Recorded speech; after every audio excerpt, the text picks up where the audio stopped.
Aloha, welcome back. Video number 5. Today we're going to focus on the shoulders. The shoulder is the most mobile joint. Why? Because it has a very shallow socket. Compared to the hip socket, the shoulder socket is way more shallow. And that means it's much more mobile, yet very, very vulnerable to injuries because it requires a lot of stability, and stability requires muscle to do their job efficiently. So this is a model of a shoulder, of the right shoulder. We have the humerus, the arm bone, the clavicle, the collarbone, and the scapula, the shoulder blade. So the scapula sits behind in the back on top of the rib cage, and there's a lot of muscle that's on it, especially the rotator cuff. 3 out of 4 of the rotator cuff sits on that scapula. And throughout the day, we're always hunching over. How I mentioned all the time that the average person is always hunching over, that poor posture, this rounded posture. And when we do that, when our hands are in front of us, all the muscles of that's on the scapula, the rotator cuff muscle, the rhomboids, the traps, they're all being pulled forward, and the tissues are overstretched and they become weak, and over time they no longer do the job that they're supposed to do. And that's how we start to have clicking sounds, or irritation, limitations of the shoulder, and eventually surgery. And that's what we're trying to prevent. We're trying to prevent all those common shoulder problems that we hear all the time.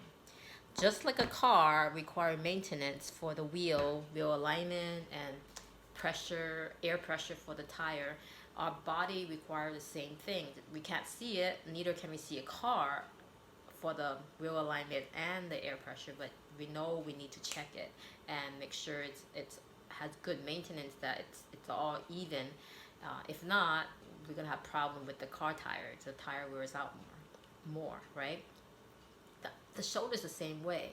The shoulder can move in 4 directions. The health of the scapula has a lot of effect on your shoulder mobility and joint. So the 4 movement that we did on the video on day 2, we're gonna go more into detail explaining why and how. So as I mentioned, the scapula sits on the back. It's on your rib cage, and it's a floating bone. It glides and should move smoothly, but with this poor posture, it gets stuck. And over time, we don't move. We tend to be more stagnant, lying in bed, hunching over on a desk, sitting on the couch. We just don't move our body freely anymore. And that's why yoga is so popular, because yoga, we do a lot of stuff where you're opening up the chest and you're moving your arm back, no longer in the front. So motion is lotion, and that's why you want to be doing these movement with those shoulders and forward and back, and constantly get movement through those shoulder girdle. So the 4 movement we're learning today is scapula elevation, scapula depression, scapula protraction, and scapula retraction.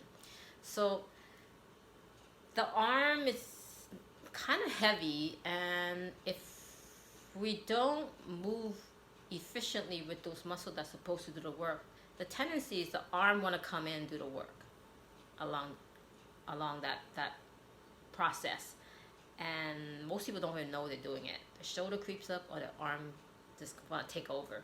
So I want you to try to take the arm away, and be able to also notice when you are using it and trying to compensate. Okay, so I'm going to do a side view. You're just going to bring your arm in front of you, place your hand on your elbow, and just relax. And this is neutral, and you want to reach the arm forward. I'm not using my left hand. I'm just letting that right arm rest on my left hand, and I'm going to reach forward, and this is called protraction. And when I'm reaching forward, it's really that scapula, because we're holding on to the arm, it's really that scapula that's moving, and the arm is following. And you're going to come back. you're gonna move it forward. So my scapula is gliding forward. If you think about this brush here, this is the scapula, this is the arm. And it's going this way. Okay? Now bring it back and back and back. You should be able to bring it forward, back to neutral, bring it behind, bring it back to neutral. It's forward, center, and back. And you're gonna find that going back is very challenging. Next, we have the elevation and back to neutral, elevation and back to neutral, elevation and back to neutral. Now that's pretty easy for some people. This is the harder one. Depression and back to neutral. Depression and back to neutral. And a tendency people do is they do this. They bring their hip up or they move from the trunk. You really want to move from the scapula. Scapula. So earlier was forward, neutral, back, neutral, up, neutral, down, neutral. And eventually you want to do that circle. Forward, up, back, and down. Forward, up, back, and down. So in the video, what we did was forward and back, up and down, circle forward, and circle back. And what I want you to think about when you do that is that scapula.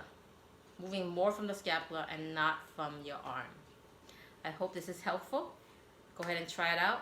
And keep moving those scapula. The more you have connection with those scapula, the better healthy that joint's gonna be. Again, if this is helpful to you, please share with your friends and family. And any question, email me, Lisi@journeytofitness.com. And I'll see you soon. Aloha.